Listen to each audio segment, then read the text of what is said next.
So like I said, I'm with the Guelph Police Service. So I'm going to apologize in advance. Our stats are a little outdated here. I'm working with the CAFC to get more updated stats, but with COVID and everything, I think we're just like every organization, we're kind of running a little bit behind trying to get up to date. So um, in Canada, there is the Canadian Anti-Fraud Center. It is run Yeah. by the RCMP. So our national police service are the ones that manage and operate it.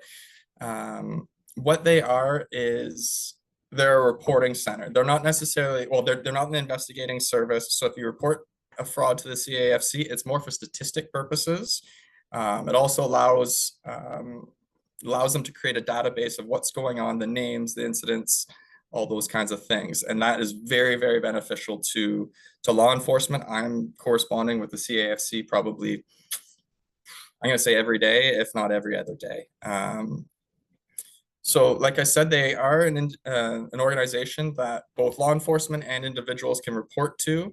And they've told us that only about 5% of all frauds that are being committed are actually reported to them. That being said, in 2020, about $165 million of losses. 2021, about $379 million of losses were reported to the CAFC. So if we consider that's only 5% of the amounts actually getting reported, the losses we're looking at are astronomical, and this is just for Canada. Um, and I know, looking at my investigation board, my case list here, we've got millions of dollars here in Guelph alone, and that's where I like to think we live in a quiet little community, but obviously fraud hits everybody, and like I said, it's the sophistication with technology out there is just it is astronomical. What we're finding, it tends to be um, groups like young folks, seniors, new Canadians, anybody who suffers from a disability or lives with a disability, anything like that. Unfortunately, these fraudsters don't have a moral compass. They are looking to target people who uh, are down on their luck, trying to do better, or just don't know any better, and get tricked up that way. So, like I said, there are a number of different categories we categorize the frauds we investigate into. Um, so I'll go through each individual one in depth and talk about what to look for, red flags, all that kind of stuff. So the main ones we're seeing are extortion, service frauds, identity frauds, phishing, or I'll go over another term, smishing, later. Bank investigator frauds, emergency frauds, and investment frauds. Um, so as you can see with my bar charts here, there's with something like extortion, the number of victims tends to be lower, but the amount of times they are being victimized tends to be a lot higher.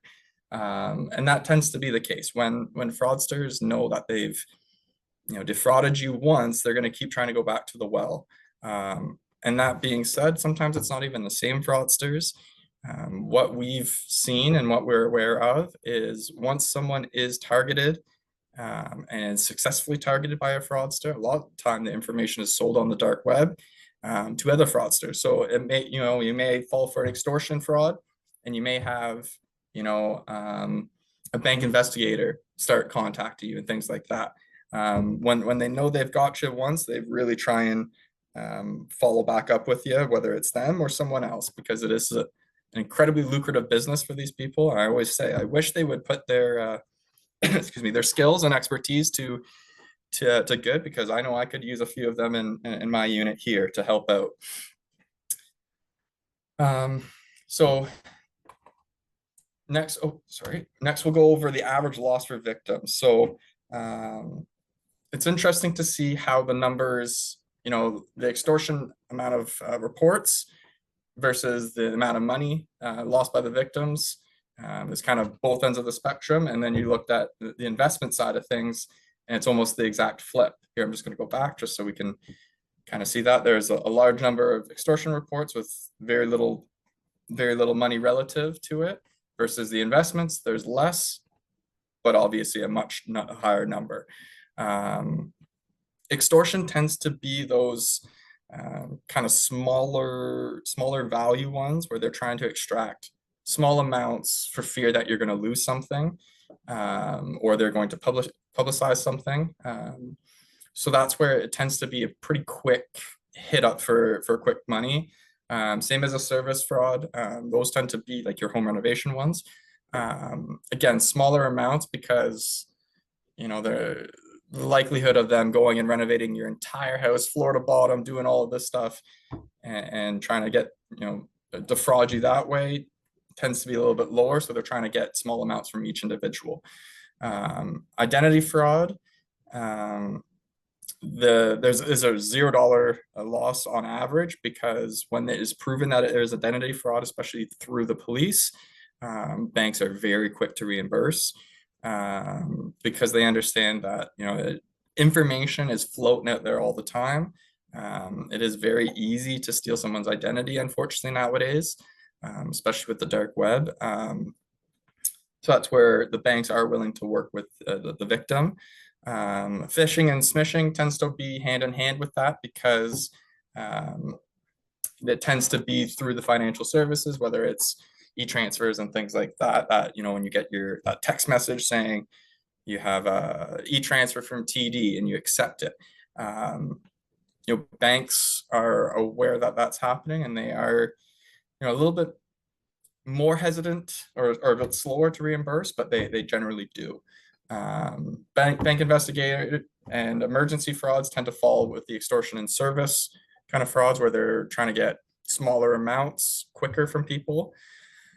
And then our last one, and this is something that we are seeing more and more every day, and we're trying to play catch up, and we're honestly, we're struggling because it is ever developing, is the investment side of things.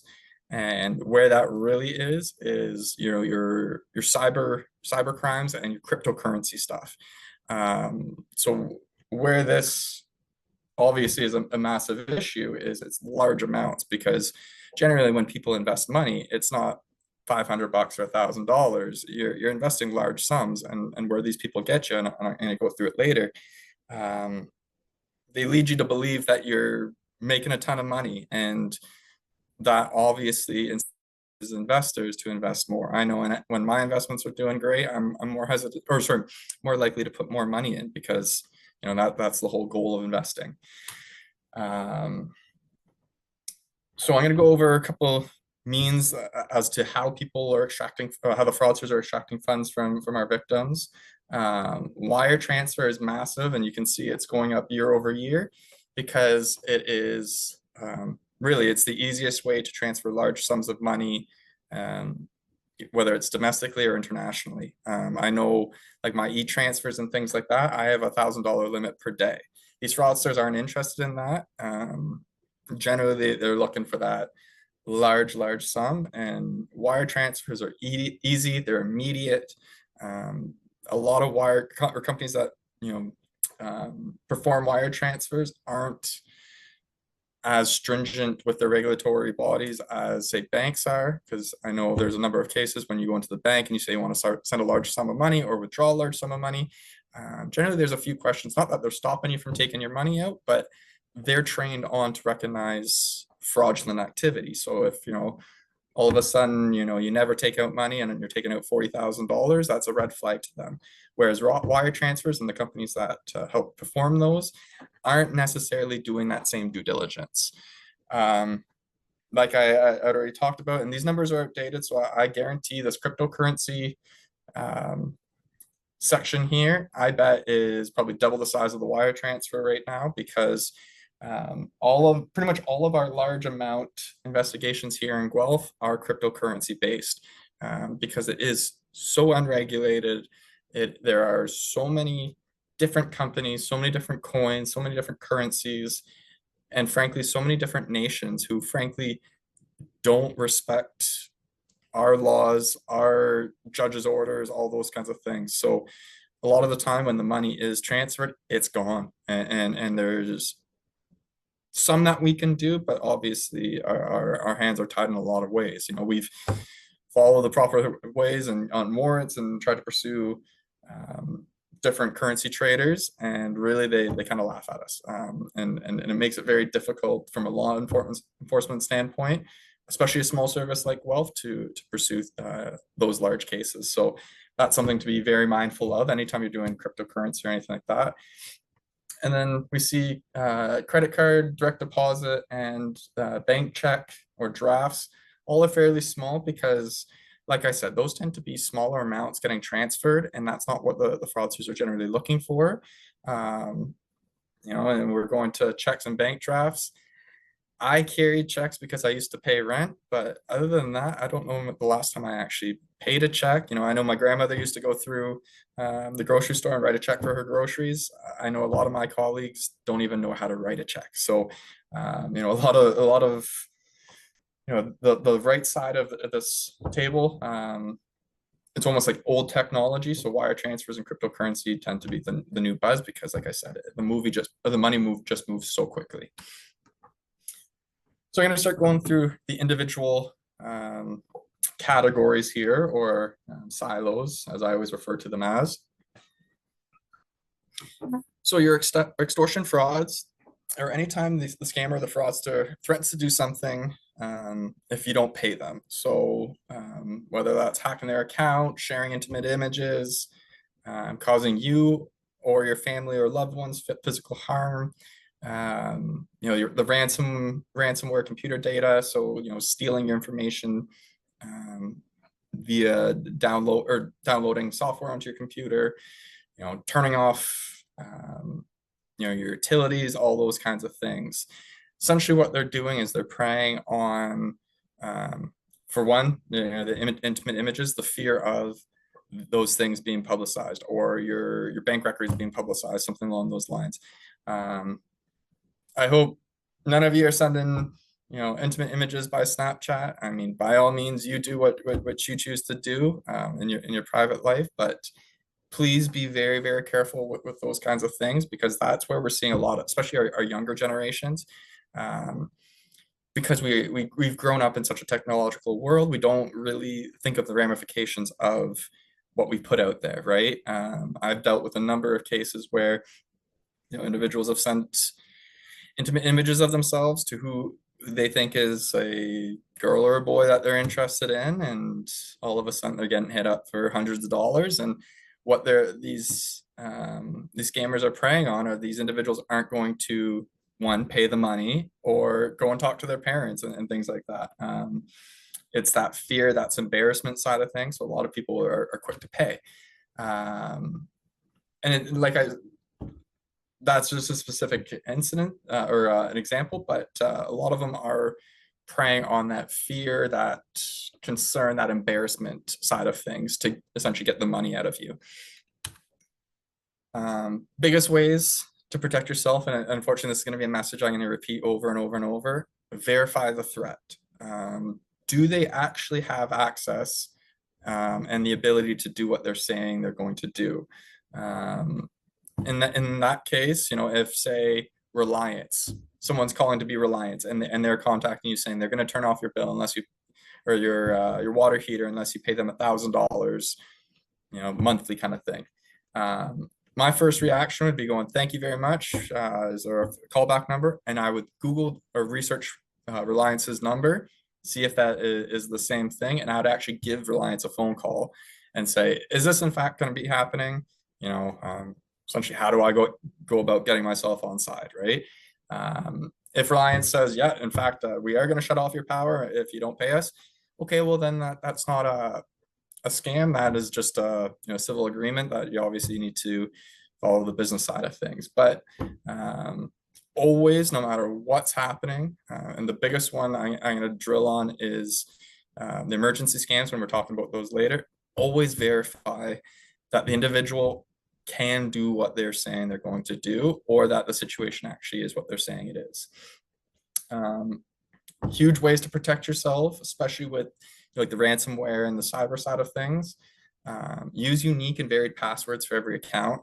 I know it's really difficult. I fall victim to it. I use a similar password for a lot of my accounts because I've probably got 100 different email, shopping accounts, whatever the case is, that I'm trying to remember unique passwords for. This is where being a little old school is maybe a little bit beneficial. Keep a list, keep a journal, keep a book beside your computer with your passwords written in it, as opposed to like saving them in your computer. I know that it's incredibly convenient when Google suggests, do you want to save your password for this website, to say yes, because I use this, I use Hotmail or Gmail every day. I don't want to have to type in my password. If someone gets into your computer or has access to your accounts, that's a very easy way to get those passwords. So if you're not going to be using unique or varied passwords, or varied passwords from accounts, make sure it's unique at least. That's something, it's not like your name or your dog's name or your kid's name. Make it something that's very personal to you that only you will necessarily remember. Something I learned at the police college that I thought was brilliant: use a sentence or a phrase that has some relevancy in your life, that, say you're not, isn't tattooed on your arm or posted on your Facebook. Like my safe word growing up for my parents was fire truck. No one would think to say that growing up. To me, there's no relevance for me, but just having those things that are personal to you makes it that much tougher for them to decipher and uncode. Don't click unknown links, attachments, unsolicited emails. This ties into the whole phishing category as well. I'm of the opinion, unless you're expecting an email or a text message to be sent to you, you should be very, very cautious with it. Always check the emails from the senders. Generally, if it's, a spam email, it's going to be like a series of numbers, letters, completely unrelated to what they are. But just because it says rbc.ca is emailing you doesn't necessarily mean it's RBC emailing you. And that's where doing that extra step of verification is massive. Clicking unknown links and attachments can also open your devices up to that ransomware and that cybercrime side of things.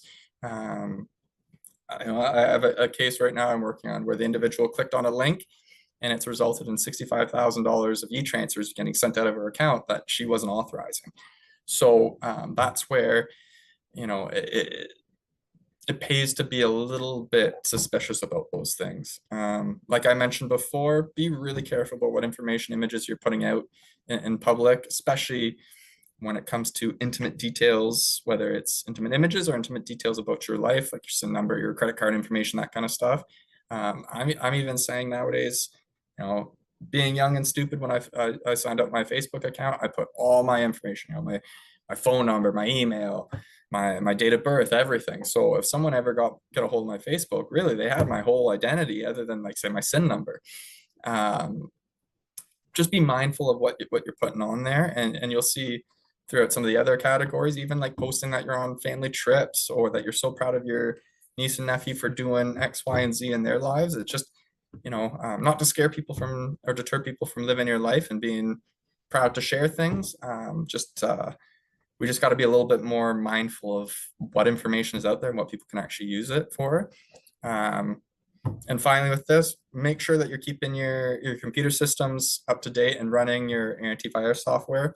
I've got an Apple phone. Every couple of weeks I get an update. It's a pain in the butt to do because everything works a little bit slower after. But the whole reason companies like Apple and Microsoft put out these new updates is so that the security features, the bugs and the security features that they've identified are fixed and re-downloaded onto your phone, so you're that much more secure.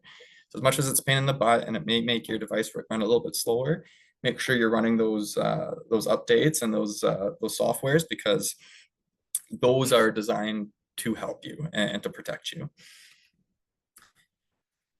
So next category we're gonna go through is your service, your door-to-door scams. So this is when your fraudsters are offering to perform a service. They take, whether it's a deposit or full payment from you, and either doesn't provide the service or does an incredibly shoddy job of the service. Where they tend to get people is they convince you that it is a required service, that they're going to be levied fees against if you don't upgrade this, water heater, or, you could cause your family serious harm, things like that. Again, they're preying on that fear of, oh my God, I'm gonna hurt myself or my loved ones, or I'm gonna lose my property, so I'm gonna do it. They generally charge exorbitant fees. A $5,000 roof is costing you $50,000. Um, like I said, and provide substandard service. So they're essentially taking your money, doing the bare minimum, and running with it. Generally, all this comes with high pressure sales tactics, lies, and attempts to convince you otherwise, that you really do need it. This is a really tricky category for police to investigate and for the courts to pursue, because so many of these are wrought with a civil side of things. And where I say civil, generally these investigations kind of run two parallels. We've got the criminal side of things, we've got the civil side of things. The civil side of things is generally like a business agreement, whether it's a handshake agreement, a verbal agreement, or an actual contract. Just because you and I have a written contract that I'm supposed to fulfill X, Y, and Z, so long as I am making reasonable efforts, there's very little criminality involved in that. So say I'm repairing a house or a roof, and I do the bare minimum job. I do a shoddy job, but the job is done, and I keep saying, yeah, I'm gonna come back and fix it if there's any issues.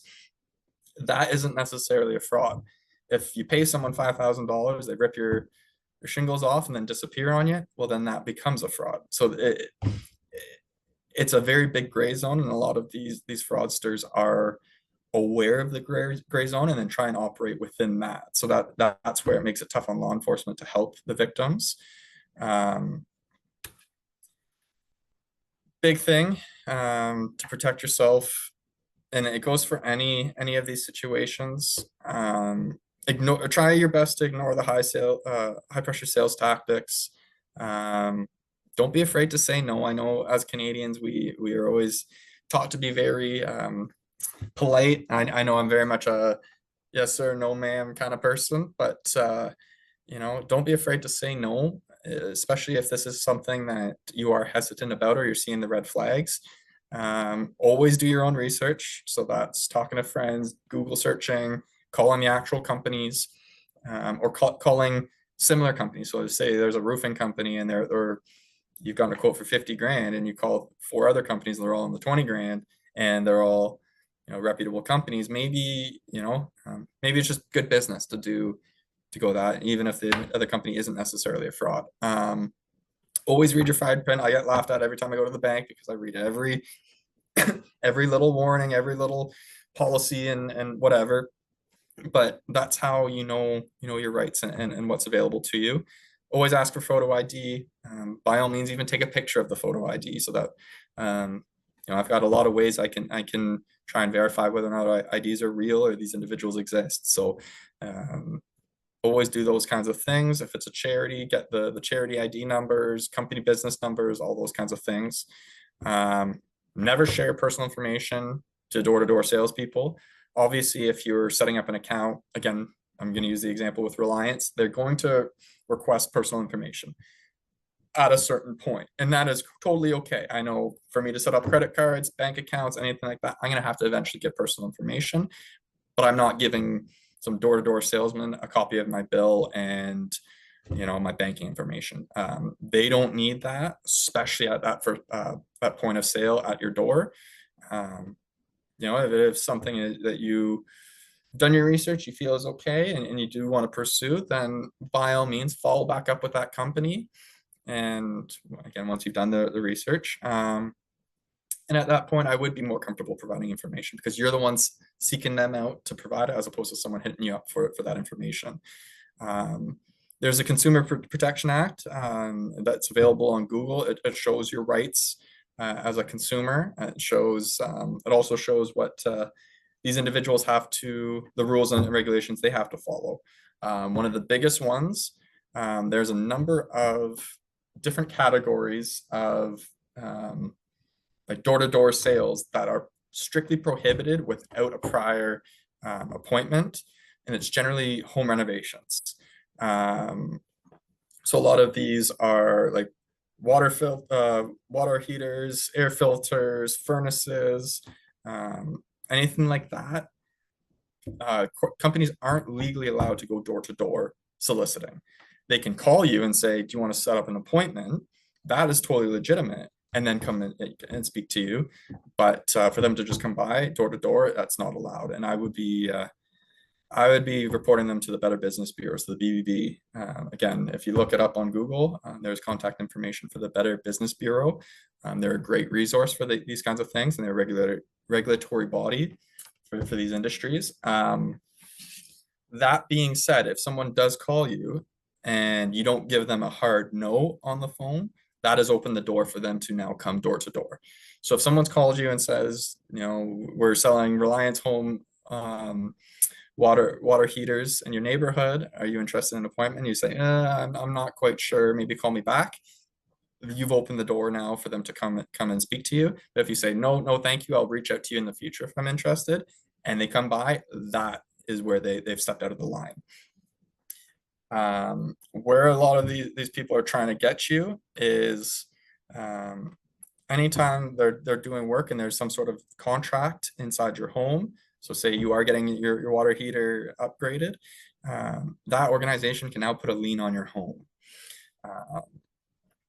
Definitely hurts in a lot of ways, because if you don't pay them back, they are now a creditor. And if and when something ever does happen, and knock on wood, nothing bad ever happens to any of you folks, but they would be entitled to compensation. Say when you sell your home, they essentially have a right to your portion of your home at that point. This also does lend itself to another thing that we are seeing now, and it's called NOSI. So it's notice of security interest. So that's where, very similar to a lien. If you have no creditors currently against a home, so you're essentially running a home mortgage free, and companies can put liens on your home. And really, as long as they have a contract, whether or not it's legitimate, those tend to be recognized. I don't understand how they set this up, because it's conceptually makes no sense to me. But we're having individuals get taken for a ton of money. Their homes are essentially, mortgages getting taken out in their own names and things like that against their homes. So it is very, very concerning. So anytime, and I tell this to everybody, I've told my mom, I've told all my family members, if you do have a home fully paid off, no mortgage, things like that, my biggest piece of advice is set up a creditor on your mortgage or on your house. So whether that's a home line of credit that you keep $0 on, that just setting up that layer of creditor, the bank would become your number one creditor at that point. Therefore, someone can't just come in and essentially trying to start taking over your mortgage, as crazy as that sounds. Having an organization having invested interest in your mortgage, whether or not there is any mortgage at all, is actually beneficial to you. So if you have no mortgage on your home, you own it outright, my biggest piece of advice would be go to the bank and set up a line of credit, like a home line of credit or something along those lines. I'm not going to tell you to do that exact thing. Obviously, speak to your bank advisor and weigh the pros and cons for your current situation, but that is something that you can definitely do to help protect yourself going forward. To the next category, and it's one that always scares people, but tends not to be as prevalent in my world, is identity fraud. So it's anytime a fraudster gets your identity information and uses it in some nefarious way. So whether it's to apply for a credit card, obtain a cell phone, open a bank account, get more identity documents in that name, buy a car, lease a car, all those kinds of things. If they have enough information, unfortunately, IDs are very easy to fake now. You don't have to go to that sketchy little Toronto store downtown Toronto to get it. You can buy these printers on Amazon now. So it's become super easy, if that information is out there, to essentially duplicate it. And this is where I was saying, if your information is floating out there, as a result of, say, an extortion fraud, where they're able to get your name, date of birth, your SIN number, and your phone number. Well, these individuals are now going to sell that package online for someone to now try and attempt to use your information for identity fraud or a different kind of fraud. So that's where being very cautious about what you put out in the public and what you give to people is important. I'm of the opinion, never give your SIN number out to anybody, never publicize that unless it is for like a bank document that you've actually gone into the bank and you're signing it in person. Or I had to put my SIN number on my student loans and things like that. Okay, that makes sense because they have to verify who you are. But for Bell Mobility to call me and say, yeah, we need your SIN number, absolutely not. For the CRA to even call me and say we need your SIN number, absolutely not. I'm sorry, I'm not giving it to you.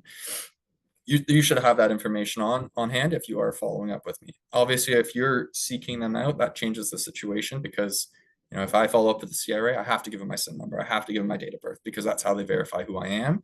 But I've sought them out, and that's where verifying, the phone number or who you're contacting is incredibly important.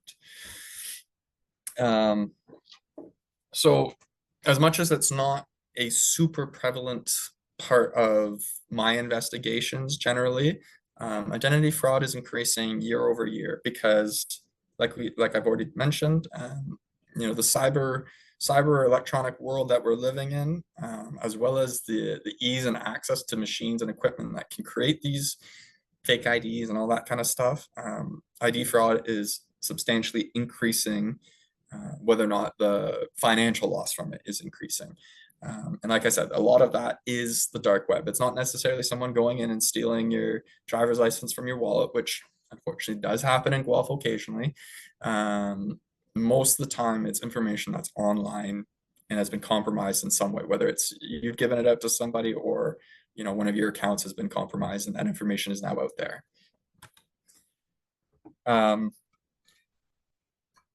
Like I said, never provide your personal information over the phone, text message, email, or internet unless you've specifically sought out that individual, that organization, that company, etc.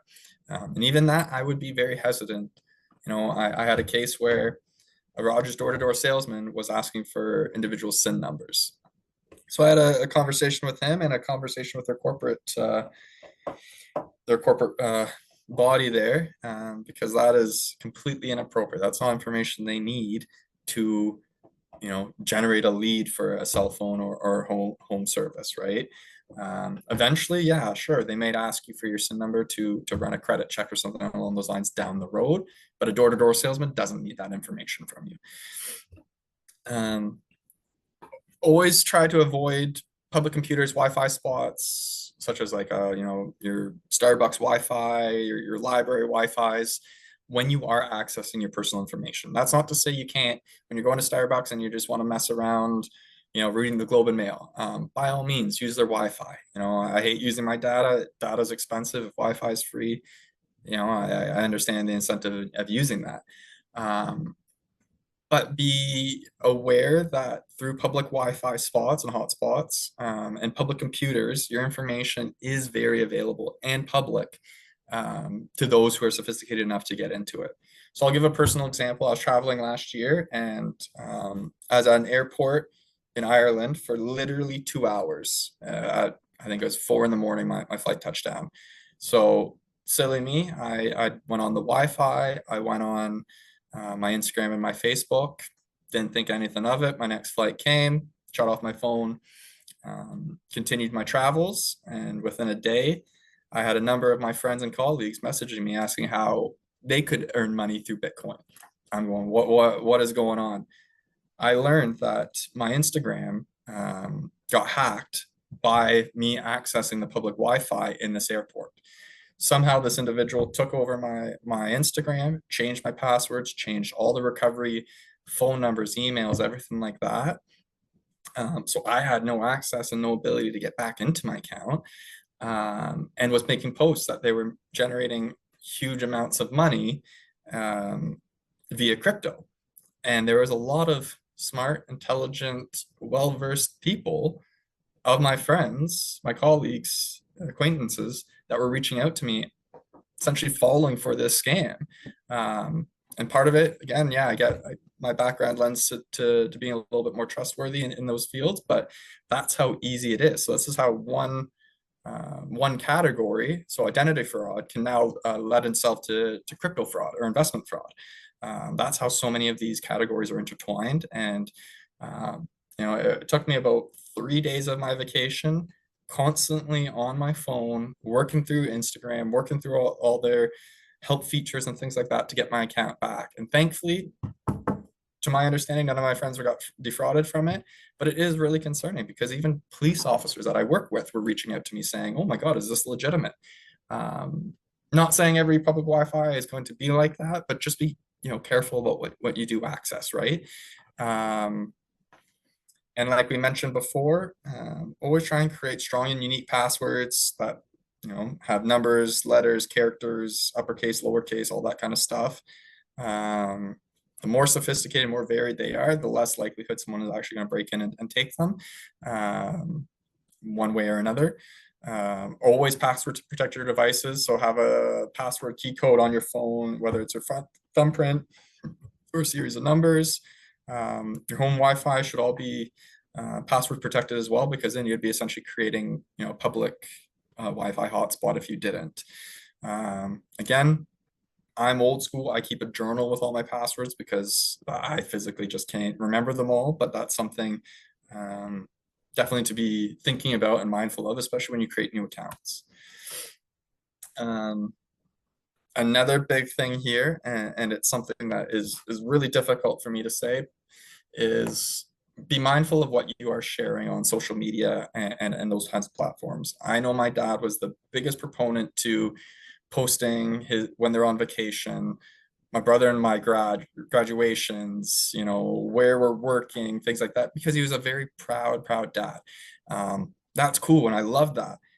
But unfortunately, we've seen it where individuals are looking through more public Facebook profiles, and now if someone had my dad's account, they know where I went to school, where I work, when my birthday is, that I have a brother, all these kinds of things.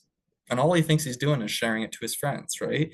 I mentioned vacations. A lot of insurance companies now are actually disallowing claims of like break-ins and thefts and things like that when people have traveled and posted pictures of themselves or where they are when they are currently on vacation, because insurance companies have essentially come out and said, you're telling these individuals you're not home. So you've essentially unlocked the door to your own home. To them, we're not covering you. Not saying that's a situation or the case for all situations, but that's something to be very mindful of.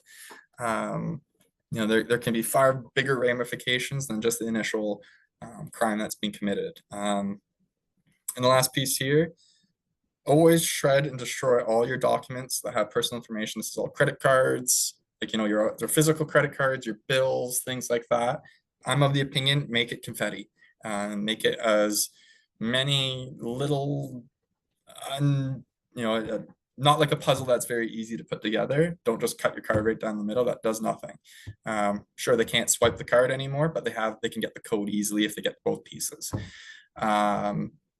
And a tip that I picked up actually from my last meeting from one of the participants was put it in different bags as well when you are throwing it. I know it's a pain in the butt to be this suspicious of people out there, but we've had cases where people are going through garbages and putting these bills back together. Or should I go through enough bags of garbage? I could put together full credit card statements of people. Now I have your name, your address, your credit card number. That's a lot of information for people to work off of, right? So putting a little bit in your one bag and a little bit in the next bag, that could also help you if there is someone out there. Not saying that's very common, but it's something that we do come across occasionally. So I mentioned these earlier. So phishing and smishing. I always chuckle when I have to say smishing. What that comes from is SMS. So SMS is a text message. It's the formal technology name. So that's where what these are their mass emails, text messages, sometimes even phone calls essentially purporting to be something that they're not. So a lot of the time it's like UPS or Canada Post has a parcel that you have to pay the duties or the taxes on to receive the parcel. Especially with like living in an Amazon online world, so many of us, I know I probably have a package delivered to my house every 3 days, especially now that my wife's home on mat leave. I know I get far more Amazon packages delivered daily. So they're preying on that. If someone called me and said, you got a package from Canada Post, I might actually fall for it because I'm expecting a number of packages, right? CRA scams. The big one here, there are a number of programs through the CRA where they are running incentives for individuals to save money or reimbursements or credits and things like that. That being said, having worked with the CRA for a number of years, they are not clamoring to give money out. Even when you have your tax refund, you owe it pretty quick soon after. But for you to get your refund, it takes you a couple weeks, especially longer if you're getting a check from them. And that's not to talk ill about the CRA, but if the CRA is ever calling you to say, do this and we'll pay you $1,000, I'd be very hesitant of that. The CRA will also never email you information to get you to like click a link or follow a link. What they'll do if you are set up on, say, like I've got like a my CRA account to do your online CRA information. I think it's brilliant. I recommend, especially being a former accountant, I tell everybody to do it because it gives you the ability to constantly check up on your account, see if there's amounts owed, whatever your credits are, all that kind of stuff. Where the CRA will email you is they'll say there's new mail in your CRA mailbox, essentially telling you to go to their website and log in, but not to click a link and do it that way. That's the big differentiating piece. Sorry. A lot of people will think, oh my God, the CRA has messaged me. I'm going to click this link. They will never send you a link to click. The CRA will either, like I said, email you saying you have mail to go check, or they will physically send you mail. Prize scams are tricky because, all the time, I know I'm getting the emails that I've won this jackpot and that jackpot. I've never participated. I don't really gamble. I mean, I'll go to the casino here and there, but I'm not participating in any of these sweepstakes. So for me to get those emails, I instantly know it's fake because, I haven't participated. Obviously, if you've entered in some charity raffle and you get an email from the charity and you look at the email and it is legitimate, well then, okay, that makes a lot of sense. But that's where that extra step of verification is really important, because without taking those extra steps, people have gotten duped, even by people, like I said, in the same situation. You've signed up you've gone to an event and you've signed up for a charity raffle. If someone's smart enough, they could have that list or know that you attended and email you from either a phishing email or a complete fake email saying that you did win. So that's always where like the extra step of verification is important. Rebate programs, like I said, with like the CRA stuff, lots of companies, organizations offer rebates, change your toilets to high efficient toilets and we'll give you $100 back through the government. Yeah, those things definitely do exist, but I don't know too many organizations, like I said about the CRA, that are clamoring to give money away. Most organizations are trying to earn money and retain it. So not saying they don't exist, but obviously be a little mindful of that. Where this is really concerning as well, this whole category is it is so easy to duplicate phone numbers and emails and make them appear to be real. So that's where being an extra bit of hesitant and suspicious is really important. The example I always give, I've had my own phone number call me before.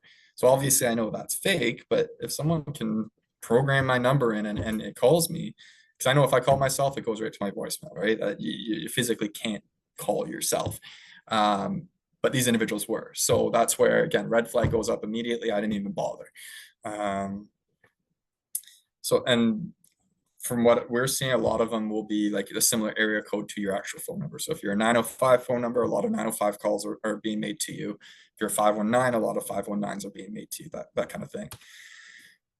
Easiest ways to protect yourself. Like I was mentioning with the CRA, reputable organizations aren't messaging you to provide personal information. They generally already have it, or it's way further down the line. Like if you're calling Rogers and you're trying to get account information, well, yeah, they're going to need information about you, but them just sending you an email saying put all your personal information in, massive red flag. Always ignore communications from unknown contacts. One of the biggest ones, and I'm sure we'll always all chuckle about this, is getting the email from the Nigerian prince saying he's got $1 million and he has no one to share it with. That should just be one of those right away. No one's trying to give me money. As much as I would love for someone to come up to me and say, hey, here's $1 million, that would be the best day of my life. Unfortunately, it just doesn't happen. Delete suspicious emails. Don't just leave them read in your mailbox. Take the steps to actually delete them. With technology becoming more sophisticated, there are ways for them to install ransomware as part of these emails. Again, I won't pretend to be a tech guy and explain the inner workings of how that works, but that is definitely something that is possible out there. Don't reply to the spam messages. Don't click the unsubscribe button on part of their message. Don't open attachments, links, anything like that, because like I mentioned previously, that's how they get into your computer. So even, you've got, an email from the CRA saying, you've won $1 million, all you do is got to click this link and there's an unsubscribe button at the bottom. That's part of the same email. That's part of the same link. That's part of the same function. So be very mindful about what you're clicking and what you're doing in those, because you could be opening yourself and your computer up to a world of hurt in that regard. This is where having your antiviruses and your software up to date, like I mentioned with the Apple softwares, it's a pain in the butt, but this is where these things are designed to protect you. So even if you accidentally do click on a link and this link is trying to download spyware or ransomware onto your computer, your antivirus software should pick that up, and that's where that's really important. I've mentioned a number of times personally verifying the information that you are being given and following up with. If I have someone calling me and they're saying they're from the CRA, I'll say, great, I'll take a callback number just so I have a record of it, just in case it is legitimate. And then I'll physically go and call like the general CRA phone line and see if it's legitimate. Sometimes it is, sometimes it's not. If your bank calls you, I've had one today where the bank investigator called me from her personal cell phone. So that does happen. And this one is totally legitimate. I'm going to get into bank investments or bank investigators in a bit, but totally legitimate, does happen. But I wouldn't be calling her if I didn't reach out to her in the first place. I wouldn't be calling her back on that cell phone number. I would be calling the organization to put me in contact with her. The extra layer, as much as it takes more time and it's a bit of a pain, again, it verifies what you're following through with. Don't click links and attachments and emails. Like I had mentioned before, that is the biggest way they get you here, other than actually falling for the scam and sending money. That's what they're looking for, is to get that access to your computer. And always report these situations to Equifax and TransUnion. I'll go more into Equifax and TransUnion later, giving contact information for them. But what they are Canadian endorsed credit institutions. So anytime you apply for a loan, bank account, anytime your credit is being used, the organization who's running your credit will run it through one of Equifax or TransUnion. Where it's important to report to both. Only some organizations work with one, and only some organizations work with the other. I don't know which bank works with which, but I know they're, like, say RBC, for example, and I might be wrong here, but will only work with one of, I was going to say with Equifax, but I don't know which one they work with. But reporting to both Equifax and TransUnion gives you that full protection, as opposed to, say, just protecting yourself halfway by reporting to Equifax. What you can do while reporting it is if you have a police occurrence number, it makes it free. Otherwise, you'd have to pay for it. You can set up what's called an account alert under your name with both of these organizations. What that does is if your credit information is your personal information is used for credit anytime going forward, and sometimes you can set up a, an end date for the alerts, or you can leave them indefinitely. They'll actually contact you to see if it's legitimate. So say you've been defrauded or there's an alleged fraud, you have an occurrence number, you call Equifax and TransUnion, set up an account alert, and me being the fraudster runs out and tries to use the personal information to set up a credit card. The credit card institute or these organizations will get that credit report, and it will actually call you and say, is this in fact you trying to set up a credit card? If it's not, you can easily say no, and it'll shut it down, and you're not falling further victim.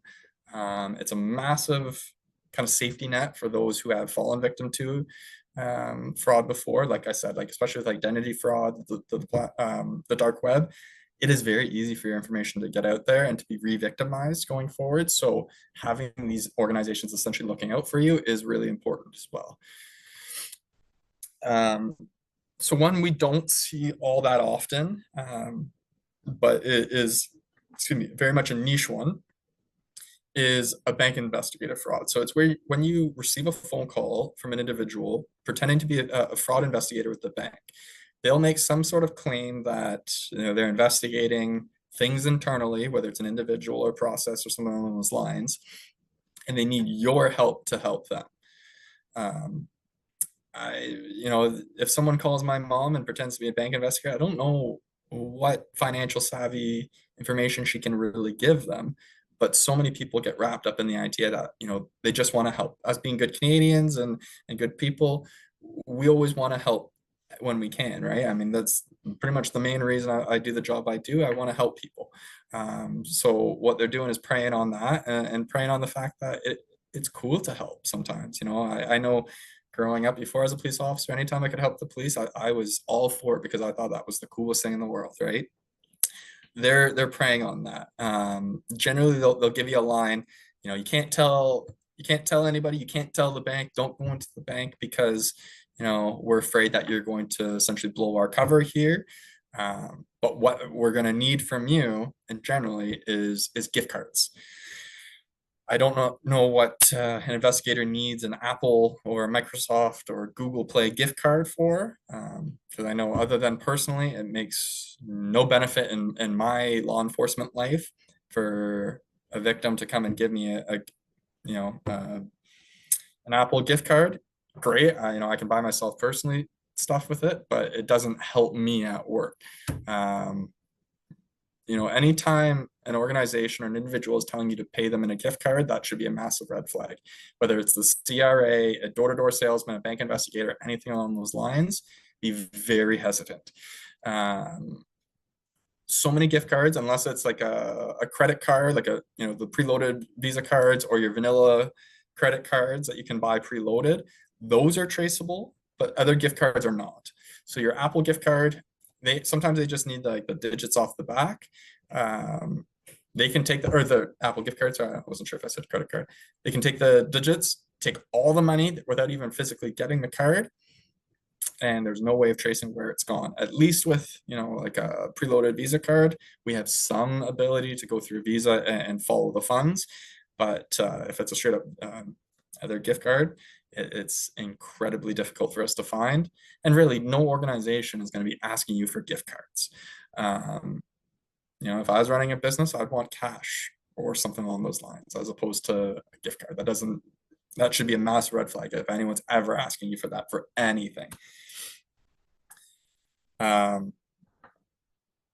Financial institutions won't ask your average individual to help. They'll ask me, being a fraud detective through a police capacity, but to call you up and ask you to get involved just won't happen. They have certified financial investigators, fraud investigators on their teams. Like I made the joke about my mom. I don't know what financial information she could give them for help. They won't do it. They're not going to reach out to you and ask for it.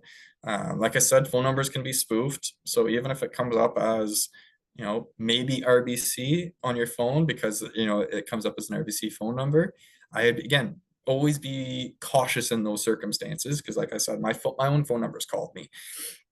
Um, Always look up the bank phone number and call them directly. If Joe Smith from RBC Frauds does truly exist, calling the general line and getting transferred to him should be a possibility, right? So that's an extra step of verification to make sure you know who you're dealing with is actually legitimate. One that we do see, and it breaks my heart because I know my grandparents fell for this one way back when, is emergency scams.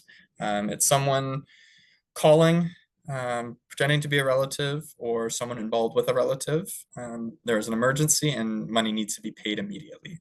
A lot of these circumstances that we see are someone calling to be like pretending to be the police, calling the grandparents, the parents, whomever, saying niece, nephew, brother, sister, kids are in trouble, whether it was a DUI or they got arrested for something and they need money for bail. They'll get you to pay them the money, and this individual is never in trouble in the first place.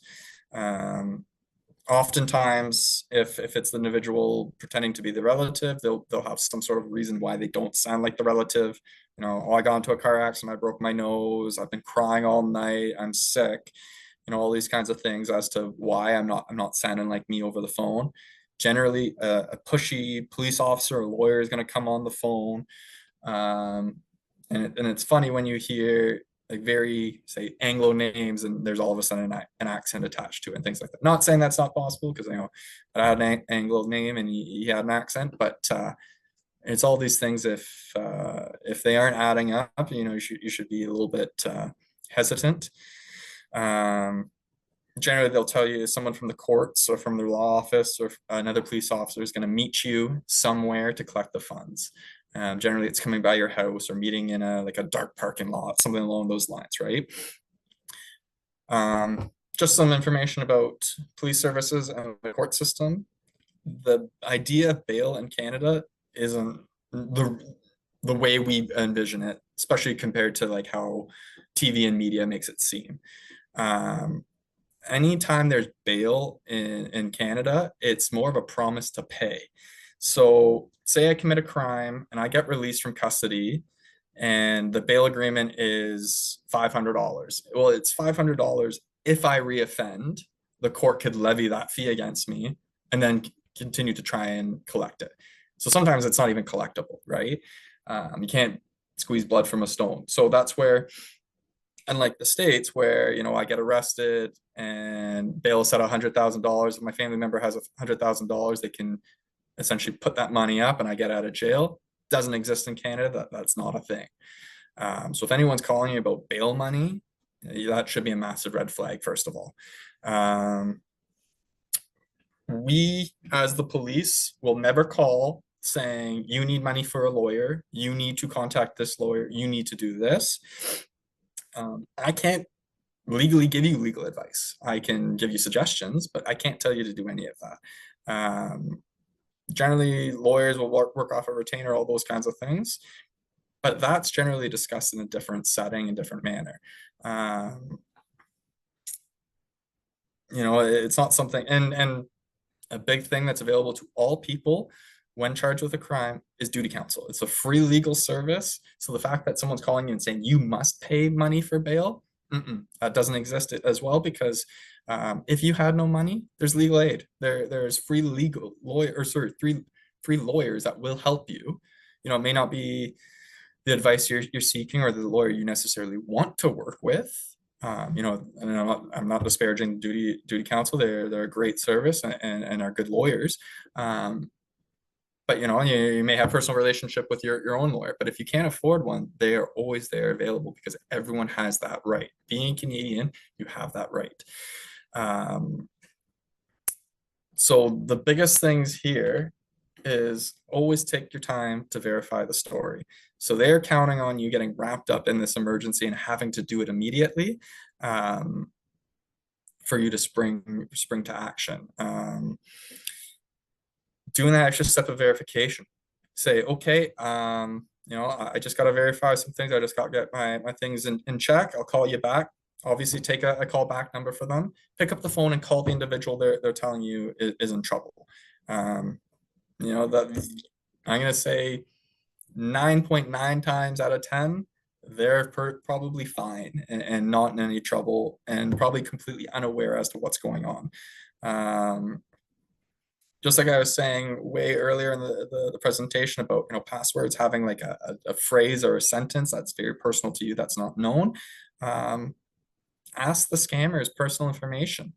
Obviously, don't give them your personal information, but ask them information that they would, the loved one or the individual in question that you're trying to help would only know, right? Um, what was your dog's name, or what was your home address? Where did you grow up? Where was that last place you were? Like things like that, where especially if it's very niche interests and hobbies and things like that. Obviously, those are the best ways to verify if it's legitimate or not. Um, and never send any money with people that you don't know. So like a courier coming to my house and saying this is for the courts, not a chance. I'm paying them anything.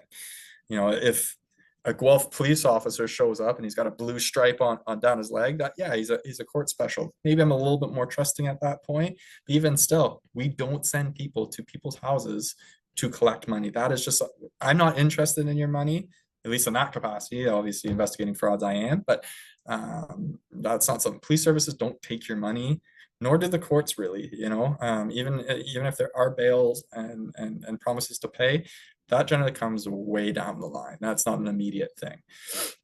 I'll just give one quick example for this. So this is where it ties into the story I told about my dad posting everything on social media. I had an investigation where the parents were so proud that their son was in the army. It was a soldier, and he was on base. They made some post that he was stationed at this base, wherever it was in Ontario.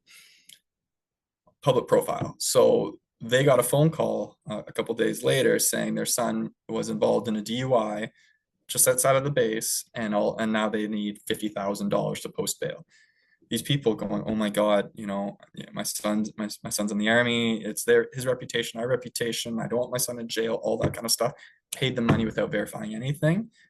After they had paid the money, they go, oh my God, that seems kind of funky. Calls their son, and their son was in bed, had no idea what was going on. And that's how easy it is, right? They prey off that fear, that immediate, I need to do something to help. And that's where they get them.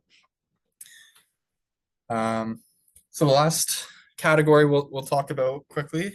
I know I'm kind of running long here. I apologize. Our investment scams, and this is something that we're seeing so much of. I'm going to say probably 2/3 of our caseload at least are investment scams. Often starts with unsolicited contact or an advertisement. I've seen posts on Facebook all the time about cryptocurrencies and invest with this company and all that kind of stuff. Generally, they'll make promises or allude to the chance of making large returns on your investment. They'll teach you how to invest. They'll teach you how to be a coach. They'll teach you all these things. My first job out of school, I worked at an investment company, and I was one of the accountants for the actual traders and everything like that.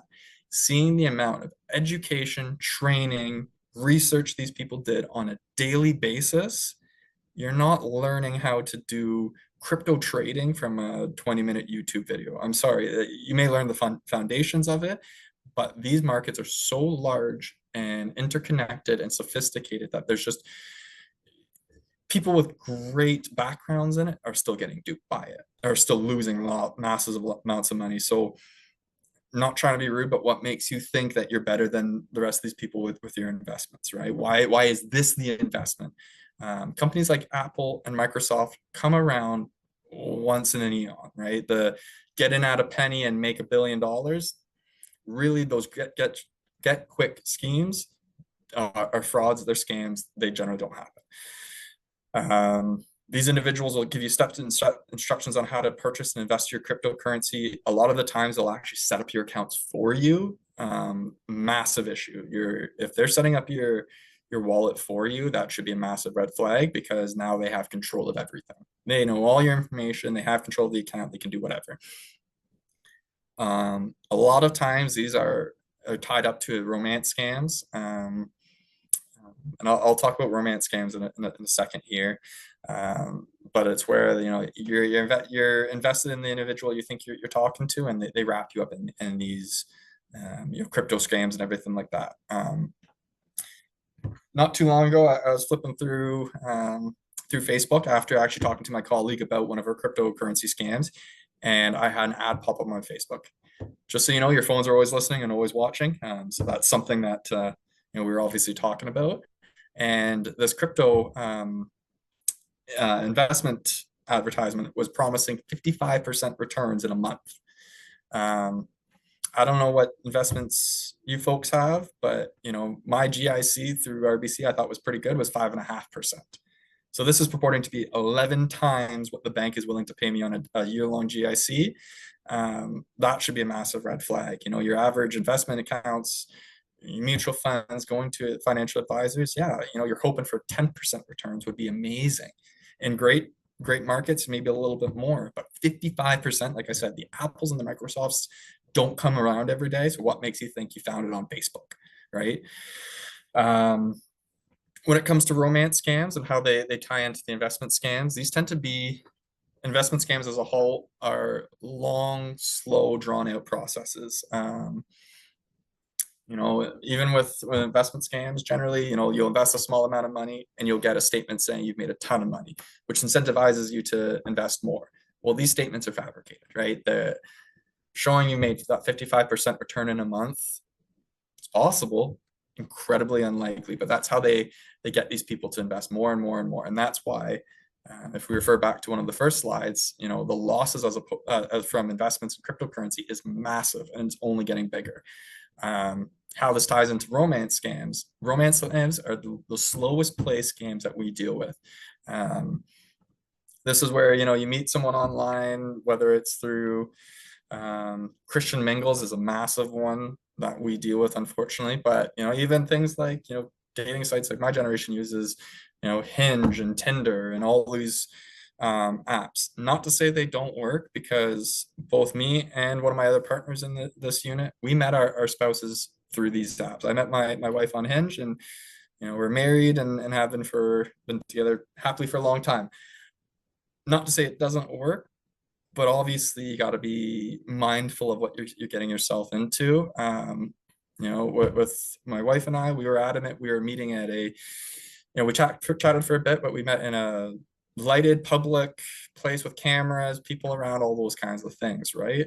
In these romance scams, there's always a reason why they can't show up, meet you, whatever the case is. I had one where the individual said, I'm in BC and, I just got arrested. Well, then it was, you need to pay me money for my flight back so I can come see you. I don't have money. And then, I missed my flight. Can you send me more money? And it was months and months and months. And what these people will do, they'll actually keep journals on every single person, phones for each individual person they're scamming.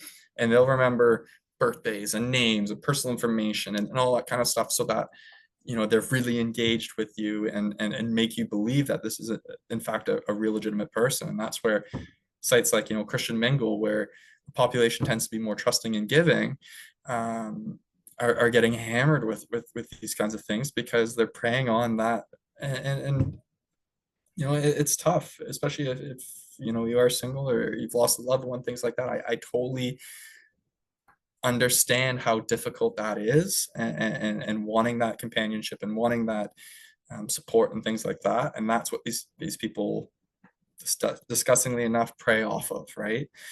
I've even heard examples where people will go through obituaries and figure out loved ones, to then start contacting these loved ones to try and dupe them. So say you lost a spouse, well, they're going to contact you or hit you up, pretending to be the next best thing, that this person who's going to give you everything and just slowly extract stuff from you. Going back to the investment side of things, if it seems too good to be true, it is, or probably is. That's where I'm saying the 55% returns don't exist. And if they do, please hit me up, because I would love to make 55% on my money. Cryptocurrency is such a high risk venture. Like I said, I've worked with a lot of very educated, very intelligent, very experienced traders, investors, all that kind of stuff. And even they struggle with cryptocurrency. Yeah, there's a ton of money to be made. You got on Bitcoin early on, yeah, and you hold it, you're probably making a ton of money right now. But every currency is pretending to be Bitcoin or trying to be Bitcoin. And there's so many, it's so unregulated. The realistic possibility of you hitting on that once in a lifetime stock or currency is super unlikely. Not to deter you, because obviously, I have colleagues here that make money off of cryptocurrency and it's legitimate. Just be very, very careful what you're doing and never invest more than what you're willing to lose or capable of living without, essentially. Always research companies that you're dealing with. FinTrack is another government endorsed organization. So FINTRAC, as well as the Better Business Bureau. You can contact the CRA, things like that, and they'll all at least have information or experience dealing with these organizations, and that will generally help you out in that regard, at least verifying it. So obviously, I just went into romance scams. So this is where you meet someone, whether it's via website or unsolicited contact. Generally, these accounts are fake people, whether it's AI or they've stolen images of people. They'll always show high levels of interest, commitment to chatting a ton, asking you a ton of questions. They'll always try and relate to you. If you've lost a spouse, they've lost a spouse. If you have a dog, they have two. They all always try and make it very personal and kind of wrap you up into that. Eventually, and it's not necessarily early on, and this is where I say it's very much a slow play. A lot of the time, they'll slowly start trying to extract money, and there's always an excuse as to why they need the money or why they can't show up. We've had cases where even if we've given the individual advice to stop contacting this person, it keeps going on for years and years and years, and large sums of money. So again, same for everything. Don't give out your financial details, your personal information. Trust your instincts. Always ask questions. If I'm trying to date someone and get to know them, I'm asking a ton of questions anyway, so it shouldn't be any different in these circumstances, right? In a lot of these circumstances, like I said, there's a huge commitment to you and to the conversation. A lot of the time, they'll profess undying love or these strong emotions right away that maybe are totally legitimate. I know I joke around, love at first sight with my wife. It totally was, but it doesn't always happen that way, and obviously be careful of that and meet in person in public, like I said, before sending your money. So we've gone over all these. Always be concerned about unsolicited contact, friend requests, overpayment scams. Always check the grammar and spelling, even text and color of the emails. Generally in scam emails, there'll be different colors, fonts, spelling errors, all that kind of stuff. Don't be verifying your personal information, giving that kind of stuff out. And if it's too good to be true, it probably is. So I'm really sorry. I'll wrap this up quickly. So reporting a scam, best way to always do it is to report to your local police service. We do have jurisdictional guidelines, which essentially dictate who investigates what, but live in Guelph, report it to us. We'll figure out from there where it needs to go, or make sure it gets handled by the right people. Like I said, report to the CAFC, whether it's online or by phone. Just so you know, if you're calling by phone, there's only 2 people that work there. So sometimes your wait times are going to be massive. So reporting online is generally a little bit easier. If we refer back to the first slides, 5% of cases are being reported. So please, helps me, helps you. Please report everything you can. Even those are, the phishing emails and scams, as long as they know what's going on, they can better educate people. So I'll hold this slide up for a little bit longer. These are helpful emails and phone numbers. So at the very top, like I mentioned before, Equifax and TransUnion, they're 1-800 numbers. So you're going to sit on hold. It sucks, but trust me, they want to help you. Give them a call, especially when you have a police occurrence and you've already reported to the police. That's a massive benefit to all of us. Contacting the CAFC, the Canadian Anti-Fraud Center, there's a 1-888 number. And there's that website there that you can follow up through.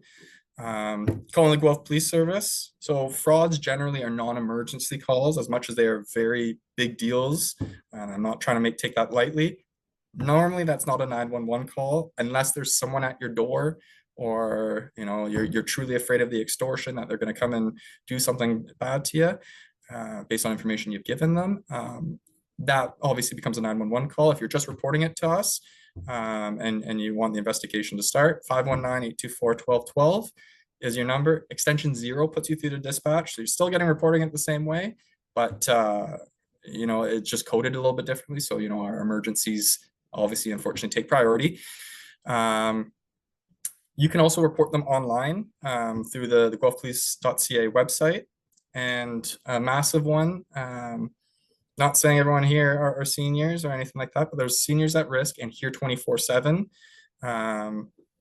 Two organizations, they work together. So there's an 844 number. Great resource, massive amounts of help. They're more of a support, but I think it's incredibly beneficial. Also through the police service, we have Victim Services and our Impact team. Victim Services speaks for themselves. Impact our mental health workers through the CMHC. Again, these are more support dealing with this, because obviously, losing $100,000 is a massive. If I lost $100,000, I would be devastated. That's where these people are massive helps and supports. So with that, thank you so much for entertaining me for the last hour. I know it's not the most exciting stuff, but I think it's really, really important.